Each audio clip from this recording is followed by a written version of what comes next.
안녕하세요. 여러분의 아는 회계사입니다. 사정상 이번부터 나도 아는 증여세 촬영을 저 혼자 진행하게 되었습니다.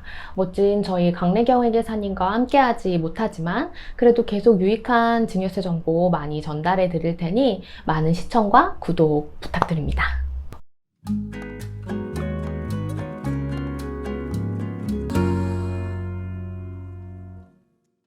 오늘은 증여세와 맞물려서 함께 생각하셔야 하는 양도소득세에 대해서 이야기하고 그 꿀팁에 대해서 소개해 드리려고 합니다. 사례 하나 말씀드리고 이야기 풀어가 보도록 하겠습니다. 예를 들어 남편이 아내에게 토지나 건물을 증여하고 이때 이 부동산의 시가가 6억 원이라면 6억 원만큼 증여세를 내지 않고 이 부동산을 아내가 바로 매도한다면 증여받을 때에 6억 원이 취득가가 되고 이 금액만큼 다시 매도가 이루어질 테니 증여세는 한 푼도 내지 않았을 뿐더러 양도소득세도 내지 않을 수 있겠네요. 세금 한 푼 내지 않고 배우자에게 이 부동산을 넘기면서 현금화도 할 수 있다니 이런 꿀팁이 생각하실 수 있으실 것 같아요. 그런데 양도소득세에는 흔히들 2월과세라고 부르는 규정이 있습니다. 소득세법 제97조의 이 양도소득의 필요경비 계산 특례 규정에서는 거주자가 양도일로부터 소급해서 5년 이내에 그 배우자 또는 직계 존비속으로부터 증여받은 자산의 양도차익을 계산할 때 취득가액은 그 배우자 또는 직계 존비속의 취득 당시 금액으로 한다라고 규정하고 있습니다.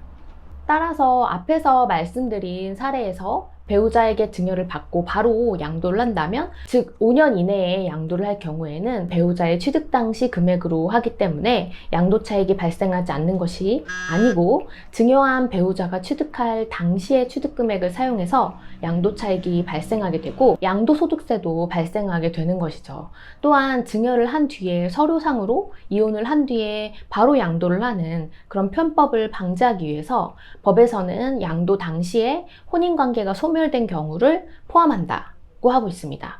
양도 후에 이혼을 했더라도 그래도 그 전에 배우자의 취득가액으로 한다. 5년 내에 양도할 때에는 다만 사망으로 인해서 혼인관계가 소멸된 경우는 제외하고 있습니다. 그럼 모든 자산을 배우자나 직계 존비속으로부터 증여하고 양도할 때 이 규정이 적용될까요? 우선 해당되는 자산에는 토지, 건물, 분양권, 회원권 같은 자산을 증여 후에 양도하실 때 이 규정이 적용됩니다. 원래는 이 중에서도 분양권은 해당되지 않았었어요. 그런데 2019년 2월 12일에 개정으로 분양권이 규정 안으로 들어왔습니다. 그래서 원래는 유행처럼 하던 것 중에 하나가 분양권에 당첨됐을 때 배우자에게 증여해서 6억까지 증여세를 줄이고 이를 바로 양도해서 당첨 대금을 챙기는 것이었죠. 이 방법을 막은 것이라고 보실 수 있고요. 그럼 토지, 건물, 분양권, 회원권이다 라고 보시면 여기서 또 매매 차익을 많이 낼 수 있는 요즘 유행하는 자산이 있죠. 주식. 여기서 꿀팁 알려드리도록 하겠습니다. 주식은 아직 2월과세가 적용되는 자산에 규정되지 않고 있어요. 사실 주식은 아직까지 대주주가 아닌 경우 국내 상장 주식을 소액 주주가 팔면 양도소득세가 과세되지 않죠. 그래서 주식 양도에 대한 양도소득세 걱정이 없으셨을 거예요.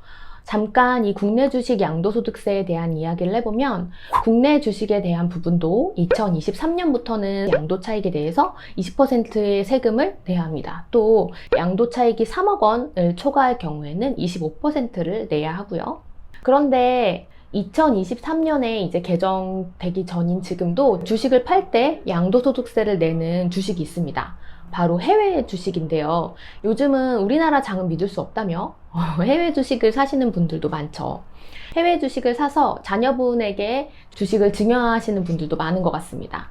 그런데 국내 주식에 대한 개정 사항과 달리 해외 주식은 현재도 이제 지방소득세를 포함해서 22%의 양도소득세가 과세됩니다. 앞서 꿀팁이라고 말씀드린 사항이 이제 이야기가 될 건데요. 이렇게 해외 주식을 양도할 때 배우자에게 주식을 증여하고 바로 팔면 양도소득세를 아낄 수 있습니다. 아직까지는 주식에는 2월과세가 적용되지 않기 때문이고요. 얼마 전에 이런 것과 관련해서 상담을 진행한 적이 있었는데요.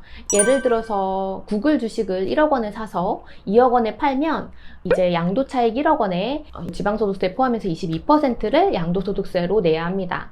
그런데 배우자에게 증여한 후에 팔면 어떻게 될까요? 배우자 증여는 10년 내에 6억 원까지는 증여세가 없는 거 이제 다들 아시죠? 배우자의 취득가액은 증여일 전후 2개월의 종가 평균이 되는데요. 아내가 이 주식을 바로 팔면 취득가액이 시가로 됐기 때문에 양도소득세가 거의 나오지 않게 되고, 이후에 판다고 하더라도 남편이 파는 것보다는 양도 차익을 조금 낮출 수 있겠죠. 아내는 1억이 아닌 2억으로 취득한 것이 되기 때문입니다. 하지만 이렇게 좋은 시절도 다 가게 됩니다. 2023년부터는 배우자에게 증여받은 주식에 대해서도 2월가세가 적용되게 되고요. 단 이제 부동산처럼 5년이 아니라 증여받은 뒤 1년 이내에 양도할 때 적용되게 되는데, 변동성이 큰 주식시장에는 이 1년이라도 좀 불리할 수 있을 것 같아요. 그래서 급등한 해외 주식을 양도소득세를 절세할 목적으로 이런 증여 후의 양도를 생각하셨다면 해당 규정이 적용되기 전에 서두르셔야 할 것 같습니다. 오늘은 양도소득세 절세와 관련 있는 증여에 대해서 알아보면서 해외 주식 증여 후 양도 꿀팁에 대한 내용 전해드렸습니다. 다음 시간에도 증여세 꿀팁과 함께 절세에 도움이 되는 아는 회계사가 되도록 하겠습니다. 감사합니다.